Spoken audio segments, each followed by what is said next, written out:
Halo, assalamualaikum warahmatullahi wabarakatuh. Bagaimana kabarnya, guys? Bagaimana sudah persiapan untuk mengikuti ujiannya? Jadi malam ini kita bahas lagi ya, FR asli. Ini FR asli ya. Jadi tadi aku dikirim sama teman-teman minta dibahas.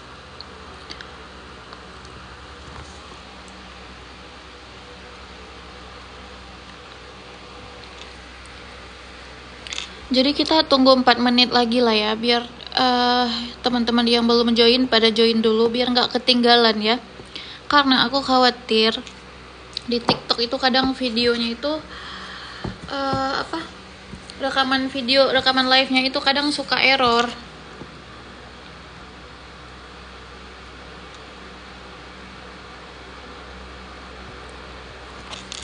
Nah, jadi nih buat teman-teman ya, yang mau well prepare ya untuk menambah, memperkaya soal-soal ya, yang mau order ebook ya, itu boleh chat ke WA 083848475251 ya untuk perawat ya. Yang mau lihat testimoninya dulu boleh cek IG aku ya, nama IG-nya Zenatunisa di sorotan ebook ya. Kemudian untuk teman-teman bidan itu boleh di follow akun TikTok soal bidan, dan yang mau order ebook bidan silakan WA ke 083839586567 ya. Kak, tadi aku ujian soal kakak yang di YouTube banyak keluar. Kak, naikin lagi soalnya. Kak, kemarin udah di-upload ke YouTube, Kak. Udah aku upload, guys. Terima kasih kakak, nilaiku tertinggi. Wah, Masya Allah. Assalamualaikum kak, tadi saya sudah tes dapat nilai 475, ranking 2 di sesi saya. Terima kasih ya kakak. Wah, Masya Allah. Persiapan sudah 75%. 2 hari lagi saya ujian. Semangat ya buat teman-teman yang mau ujian ya. Yang akan ujian besok ataupun kapanpun itu, pokoknya tetap semangat ya. Doa terbaik dari aku untuk teman-teman semua ya. Banyak dapat komunikasi terpetik kak. Bahas lagi dong kak. Komunikasi terpetik udah sering aku bahas sih guys. Kak, kemarin aku udah ujian. Ini pembahasan membantu banget dan alhamdulillah lulus passing grade. Thank you kakak. Sama-sama. Doain besok aku ujian dan dapat nilai tertinggi. Amin.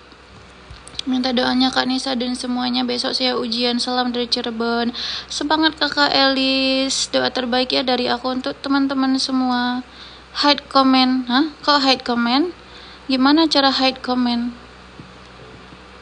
Aku besok ujian sesi 1. Oke, aku scroll dulu ya sebentar guys. Ini aku kiriman soal asli ya dari teman-teman. Nah, siapa nih yang semalam minta dibikin soal yang apa tuh namanya?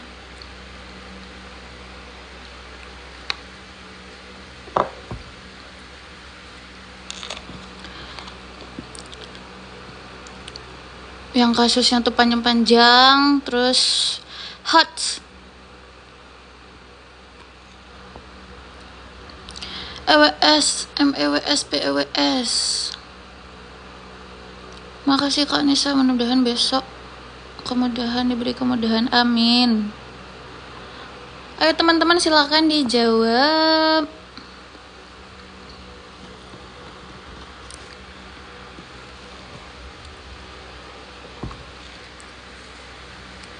Kak, gimana bedakan sosiokultural sama manajerial? Kalau sosiokultural itu lebih ke apa tuh namanya? Ke kebudayaan kayak gitu ya.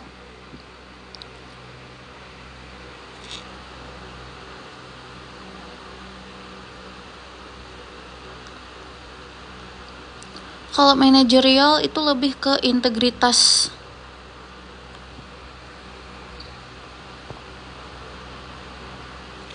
Bismillah, saya besok tes sesi kedua. Wah, semangat kakak Imran, doa terbaik ya dari aku. Oke, di sini kita lihat ya kasusnya panjang sekali ya. Jadi, kita baca dulu pertanyaannya ya. Apakah tindakan ya, yang ditanyakan adalah tindakan yang paling tepat dilakukan pada pasien tersebut ya. Di sini tidak disebutkan gitu. Tindakannya itu tidak disebutkan apakah tindakan keperawatan atau tindakan kolaborasi. Tidak disebutkan. Berarti kalau tidak disebutkan itu boleh keduanya ya. Itu boleh keduanya. Boleh tindakan mandiri, boleh tindakan kolaborasi ya. Kita lihat di sini kasusnya. Seorang ibu berusia 30 tahun datang ke UGD dengan menggendong anak perempuannya yang berusia 3 tahun dengan keluhan sesak napas hebat. Jadi di sini pasiennya adalah si anak ya, bukan si ibu. Si anaknya itu sesak hebat dialami sejak 30 menit yang lalu akibat sengatan tawon ya pada lengan kirinya. Saat dilakukan pengkajian diperoleh data kesadaran sudah menurun ya. Pembengkakan dan kemerahan pada punggung tangan. Riwayat gatal juga mual dan muntah sejak 15 menit yang lalu. Jadi apa nih tindakan yang tepat dilakukan pada pasien tersebut? Apakah A. Bebaskan jalan napas? Kita lihat di situ tidak ada data-data yang menunjukkan masalah pada airway pasien ya. Kemudian penata laksanaan epinefrin. Tidak ada yang menunjukkan kayak data-data si pasien itu mengalami henti jantung kayak gitu ya. Kemudian penata laksanaan pemasangan infus. Nah, ini termasuk ya. Tapi kita lihat lagi opsi D, penata laksanaan oksigen diberikan 2-4 liter. Ini adalah jawaban yang paling tepat ya. Karena di data kita lihat si anak itu sudah mengalami sesak ya. Jadi kita tuntaskan dulu. Airway-nya tadi clear, kemudian ini masalahnya pada breathing-nya ya, kan dia sesak, jadi kita tuntaskan dulu breathing-nya dengan pemberian oksigen ya. Nah, jadi pada kasus ini termasuk si anak masuk ke shock apa nih teman-teman?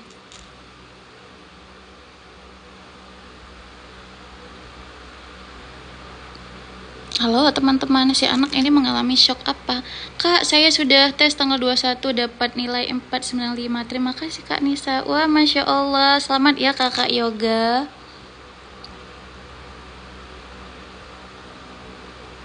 Kak, kok ada suara musik-musik? Ah, suara musik? Gak ada suara musik. Kak, kalian mendengar suara musik ya? Itu suara kipas angin aku. Ya benar ya, pasien ini mengalami shock anafilaktik ya. Jadi tindakan yang pertama sekali itu adalah kita berikan oksigen dulu. Kemudian bisa dengan pemberian kayak pemberian cairan infus ya, dan juga bisa diberikan kayak Dexa kayak gitu. Halusinasi yang dengar Kak. Kak, aku sudah order ebook tapi belum ada balasan dari kakak. Halo kakak Yulastri, insya Allah nanti abis live aku balas ya kakak ya. Karena aku nggak bisa balas dulu lagi live. Kak, PD COVID-19 pakai level berapa? Level 3 kakak.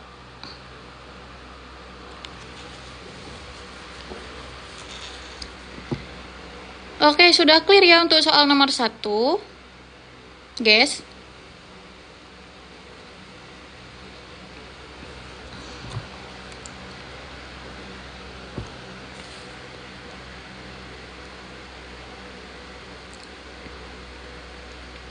Ya guys, oke siap guys, kita lanjut ya guys.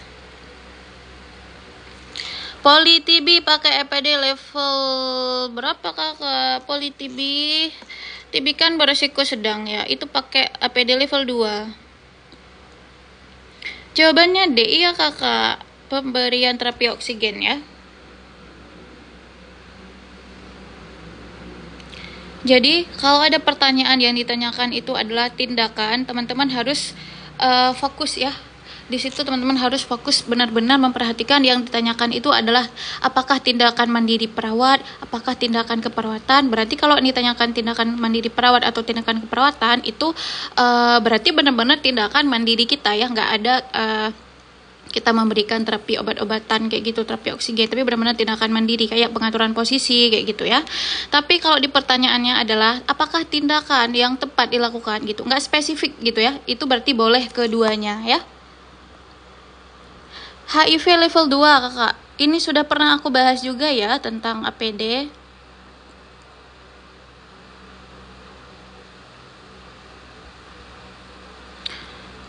Semua poli level 2 kakak ya, pokoknya rawat jalan gitu. Tidak, rawat jalan itu poli 1 kecuali poli TB yang beresiko sedang ya. Kalau poli penyakit dalam, terus poli anak, poli apalagi, poli bedah dia level 1 kecuali poli TB ya.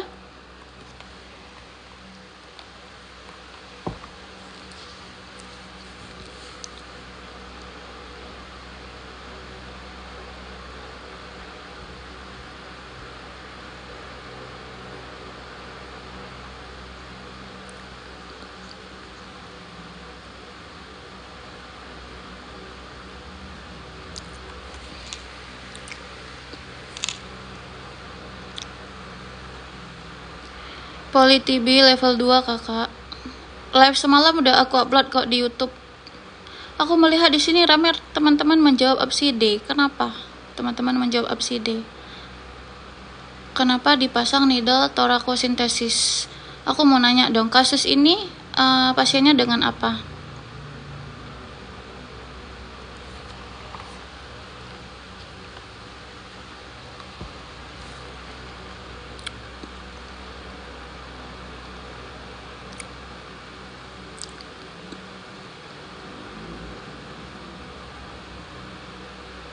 Poli mulut dan gigi dan poli mata pakai APD apa kak?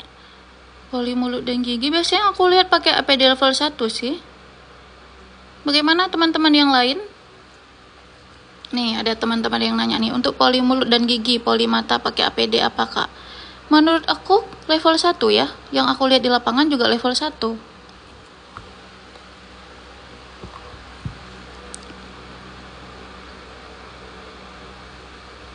Halo teman-teman, aku mau nanya dong, ini pasiennya kasus apa?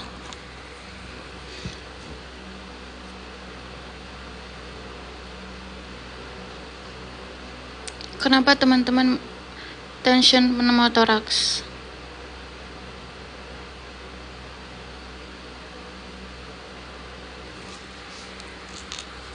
Kenapa pasiennya tension pneumotoraks?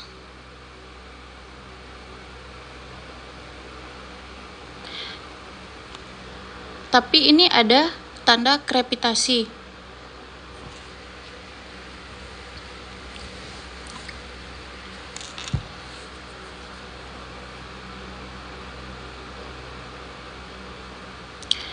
Ini ada tanda krepitasi.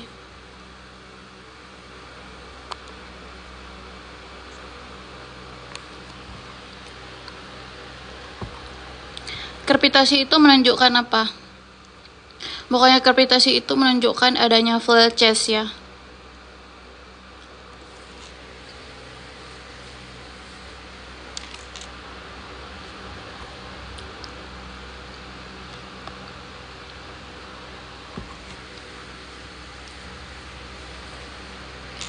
Oke, kita lihat di sini seorang laki-laki berusia 25 tahun ya, dibawa ke IGD karena mengalami kecelakaan lalu lintas ya.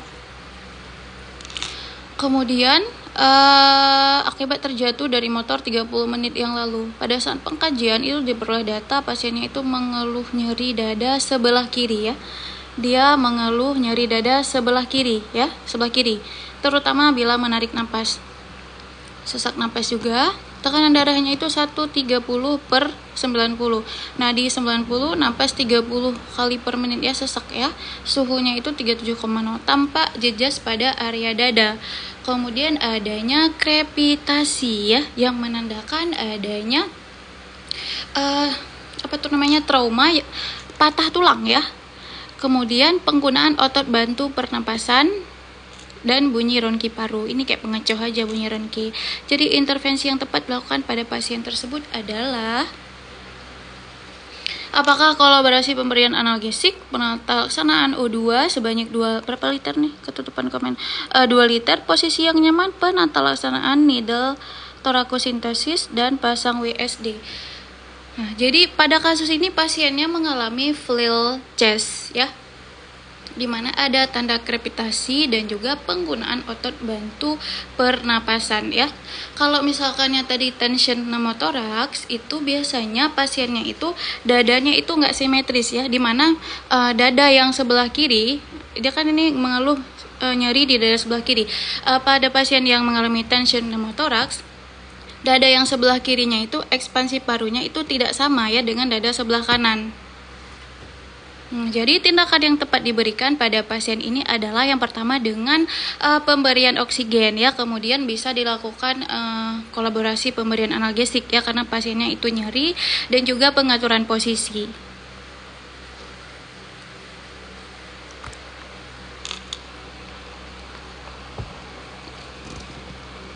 Halo teman-teman.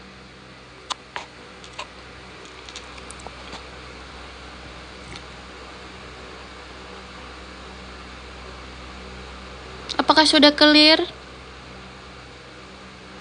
Bagaimana buat teman-teman tadi yang menjawab selain opsi B? Buat teman-teman yang menjawab needle torakosintesis.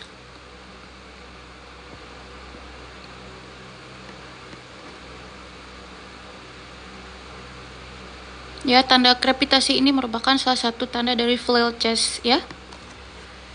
Artinya iga atau rusuknya itu mengalami patah ya. Kalau terapi oksigen itu kolaborasi atau mandiri kakak? Terapi oksigen itu kita kolaborasi dengan dokter ya. Nah, kita fokus lagi ke pertanyaan nomor 2. Apakah intervensi yang tepat dilakukan pada pasien? Nah, di sini kan nggak spesifik disebutkan tindakan intervensi keperawatan ataupun intervensi kolaborasi. Jadi kalau nggak spesifik itu kita boleh memakai yang keduanya ya, sesuai dengan tindakan yang tepat kayak gitu. Boleh mandiri, boleh kolaborasi. Oke, sudah clear ya? Buat teman-teman yang udah chat aku untuk order ebook, mohon bersabar ya, mohon ditunggu, nanti aku balas setelah live ya. Jadi buat teman-teman yang belum order ebook, mana tahu mau order, boleh baca dulu ya testimoni di IG aku, IG-nya Zena Tunisa ya. Oke, sudah clear ya teman-teman? Aku lanjut ya. Jawaban nomor 2 apa? Dengan pemberian oksigen kakak. Yang D itu kapan? Yang D itu kapan dilakukan? Dilakukan pada pasien dengan tension pneumotoraks. Seperti aku jelaskan tadi, misalnya di kasus ini kan tadi dia mengalami nyeri dada sebelah kiri. Kalau pada pasien tension pneumotoraks itu akan ada data-data di mana pengembangan paru si pasien itu tidak simetris antara kiri dengan kanan. Paru-paru yang mengalami tension pneumotoraks itu pengembangannya itu nggak sempurna. Ruang oka level 2 kakak.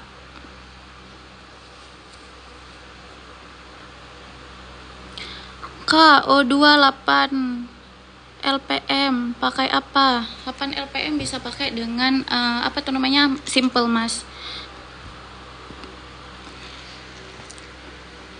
Oke, sudah clear ya. Aku lanjut ke soal nomor 3.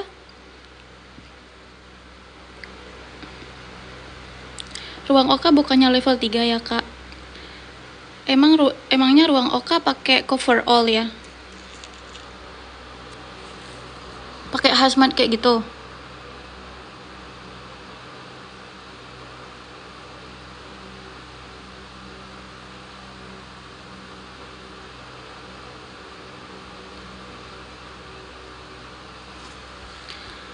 Kak, bisa buat soal yang penuh dengan nalar. Sebenarnya kan guys, soal-soal yang keluar itu nggak jauh, memang nggak meleset dari kisi-kisi yang sudah diterbitkan oleh Permenpan RB ya. Cuman bentuk soalnya aja kayak gitu, yang memang hot ya.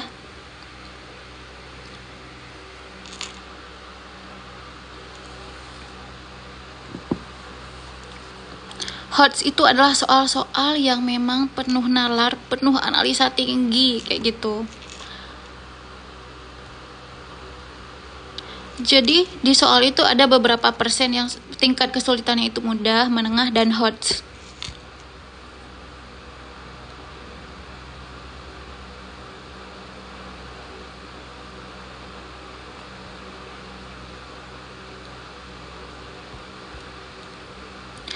Yakin ya Kak ruang OK level 2? Ayo teman-teman di sini yang di ruang OK silahkan di komen.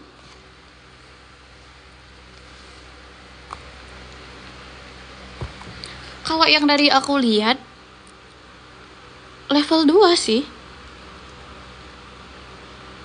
Ayo teman-teman di sini mana nih teman-teman yang di ruang OK?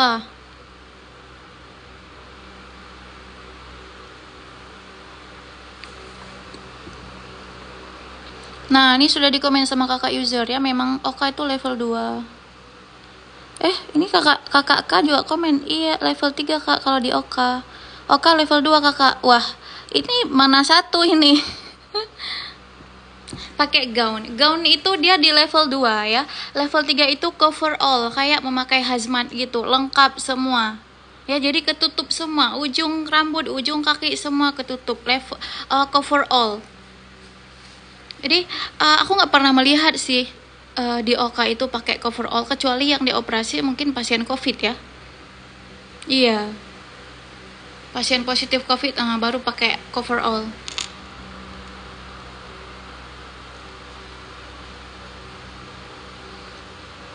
Jadi idealnya di OK itu level 2 ya. Aku cek dulu jawaban teman-teman.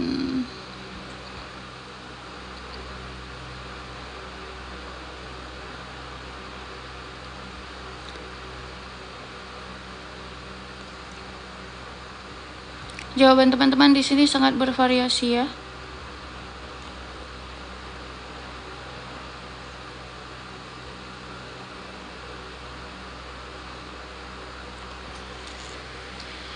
Kita lihat di sini yang ditanyakan adalah apakah masalah keperawatan. Masalah keperawatan ya. Seorang perempuan berusia 30 tahun datang ke poliklinik penyakit dalam ya dengan keluhan nyeri ulu hati, mual muntah sejak 2 hari yang lalu ya. Jadi udah 2 harian dia mual muntah aja. Terus pengkajian didapatkan BAK-nya itu 2 kali sehari. Normalnya berapa guys? Kita BAK normal berapa kali sehari? Komen ya. Terus turgor kulitnya itu udah jelek ya. Nah ini tanda-tandanya apa pasien nih?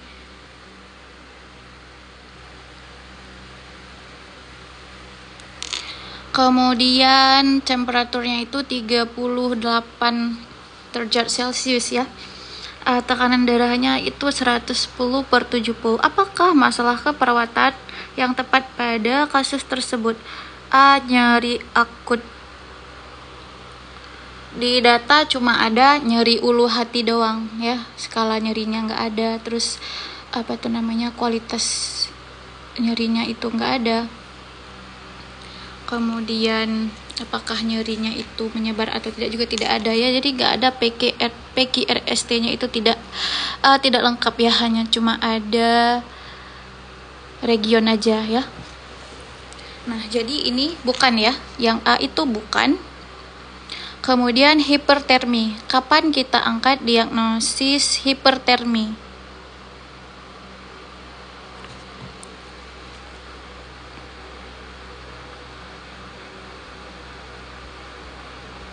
Guys, komen guys.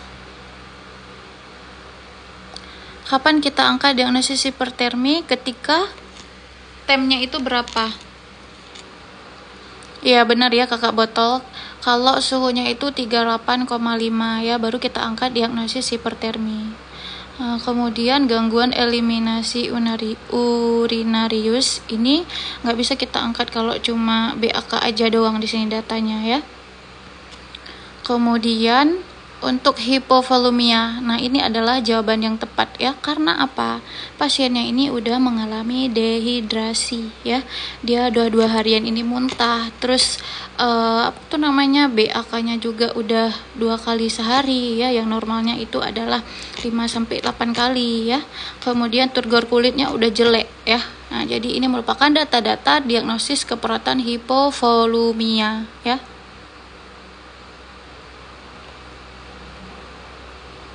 Oke, next ya.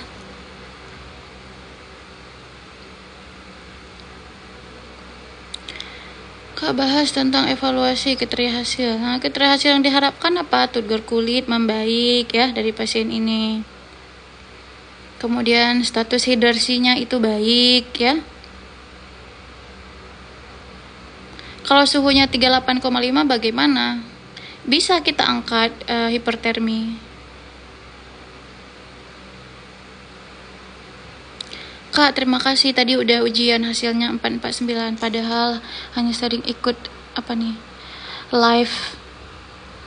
Oh, Masya Allah. Frekuensi urin normal 5-8 kali.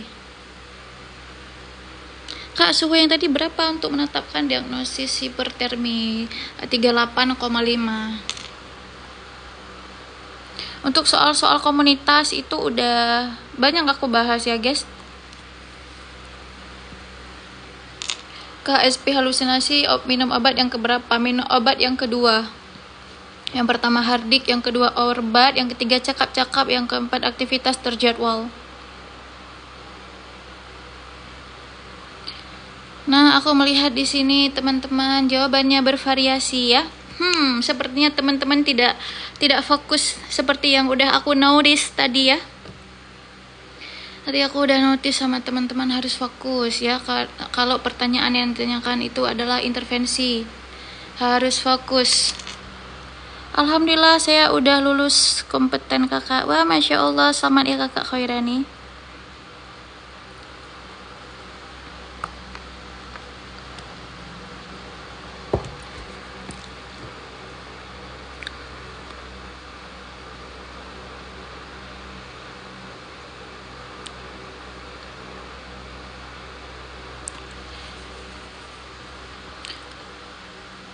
Nah, di sini kita lihat ya. Nah, ini baru pada benar nih jawabannya. Ya. Benar ya, jawaban kakak GDEK Pratama ya. Jadi teman-teman tadi ada yang kurang fokus ya dalam membaca pertanyaan. Jadi dalam baca pertanyaan tuh harus benar-benar jeli dan diperhatikan apa yang ditanyakan. Di sini jelas banget yang ditanyakan adalah intervensi keperawatan utama ya. Jadi kita harus tahu mana intervensi keperawatan, mana intervensi kolaboratif ya. Jadi yang termasuk ke intervensi keperawatan di sini cuma pantau TTV, pantau status hidrasi dan kompres hangat ya. Ini merupakan intervensi keperawatan. Sedangkan yang opsi berikan terapi cairan sama kolaborasi antiemetik ini merupakan tindakan kolaboratif ya. Jadi kita baca kasusnya, seorang wanita berusia 18 tahun datang ke IGD nih. Kondisinya itu udah lemah, BAB cair udah 6 kali ya.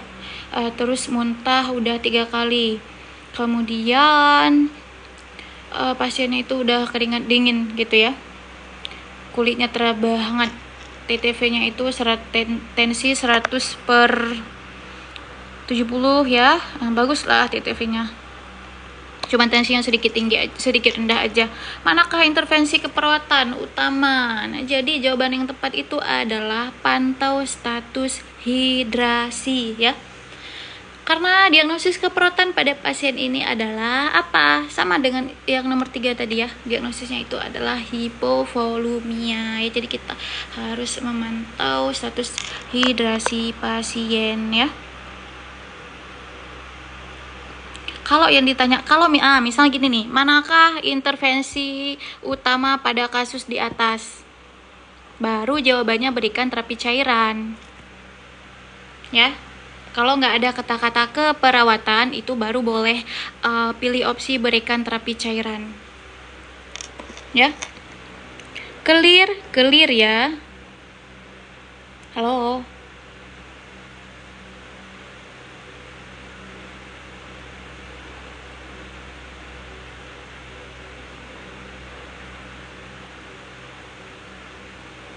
Clear, oke siap, clear. Terkecoh. Bukan terkecoh, bukan terkecoh. Kakak kurang jeli tadi. Next harus jeli ya. Kalau ada kata-kata keperawatan itu berarti memang tindakan mandiri kita ya. Oke, besti-bestiku. Semangat ya, tetap semangat ya.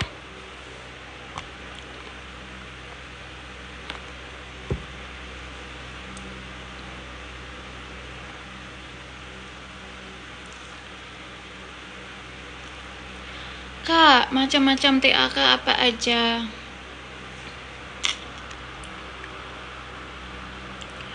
Ada yang namanya TAK, persepsi, sensori.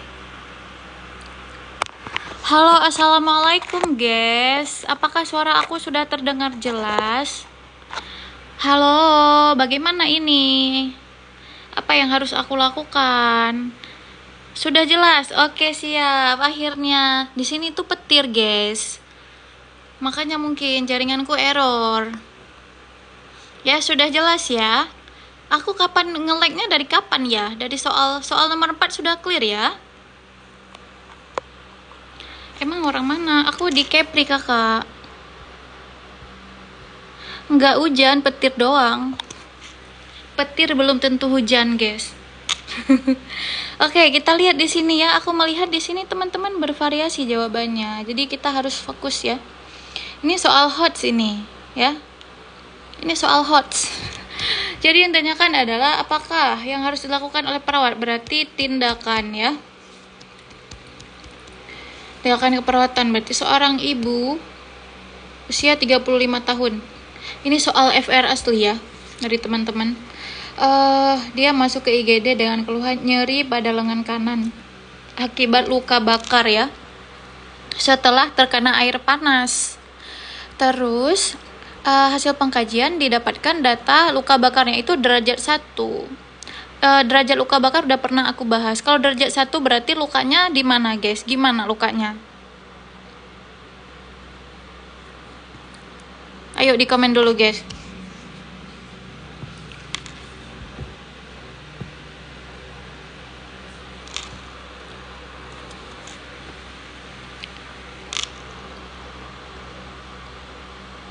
Ya, di lapisan epidermis aja ya. Atau superficial ya, di kulit luar aja. Dia tuh nggak ada bulat, terus nggak ngelopek juga ya. Jadi kayak kemerahan gitu aja ya. Ini masuk ke derajat 1 ya. Kemudian untuk TTV-nya itu bagus ya, nggak ada masalah. Jadi tindakan yang tepat dilakukan oleh perawat adalah yang opsi A ya, dinginkan luka bakar dengan air dingin ya. Lebih tepatnya menggunakan seperti komen kakak siapa tadi, menggunakan NaCl ya. Kemudian pantau pernapasan nggak perlu karena pasiennya itu luka bakarnya bukan di area wajah ya. Kalau di area wajah itu perlu kita pantau ya pernapasannya. Kemudian lepaskan pakaian yang menempel pada tubuh. Nah ini kan sudah dilakukan ini oleh perawatnya. Kalau nggak, bagaimana cara dia tahu ini luka bakar derajat 1 ya? Nah, ini sudah dilakukan oleh perawatnya kayak gitu. Kemudian lakukan perawatan terapi shock. Ini tidak, karena kita lihat di sini luka bakarnya derajat 1 ya. Ya, perlu dilakukan perawatan untuk terapi shock ya. Yang shock itu yang masuk ke luka bakar derajat 3 ya. Kalau tidak ada NaCl gimana, Bro? Ya, ini seperti di opsi kakakku. Pakai air.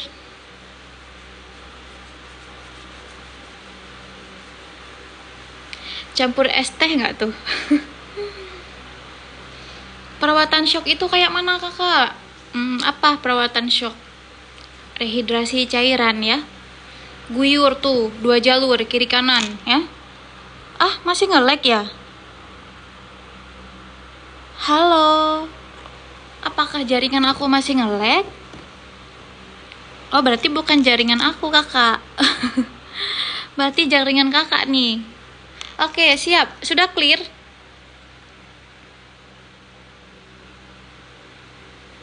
Aman ya? Oke, clear. Aku lanjut. Gimana cara membedakan tindakan pada pasien luka bakar berdasarkan derajat luka? Ya seperti kita lihat di kasus itu kan dia masih derajat 1, ya udah cukup kayak disiram gitu aja atau dikompres NaCl aja kayak gitu. Kalau derajat 2 itu perlu diberikan salep, aduh apa namanya ya, aku lupa nama salepnya.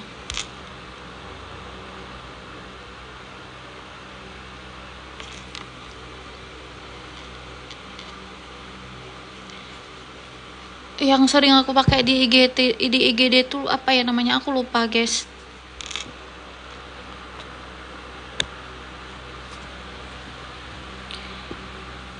Apa ya nama salep di IGD ku tuh, aduh aku lupa. Nah ini sudah dikomen sama teman-teman ada Burnazin, tapi yang aku pakai itu bukan Burnazin, aku lupa namanya. Pokoknya kalau dia ngelupas gitu harus dikasih salep gitu ya.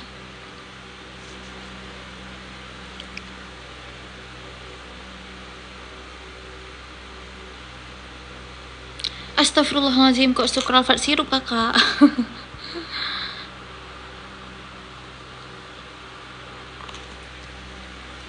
Perawatan shock itu kayak mana? Perawatan shock itu kayak rehidrasi cairan kakak.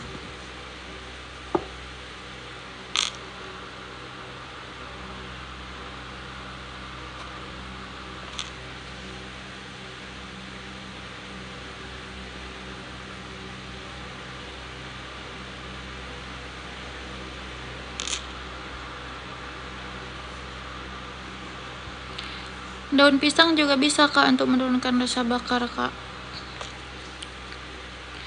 Mbak bahas etika keperawatan.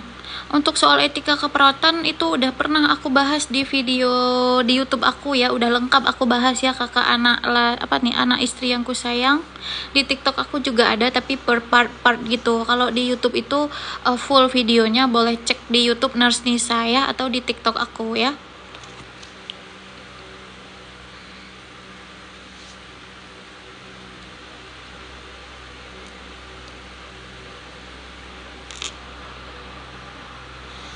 Wah, Kak, tadi aku udah ujian.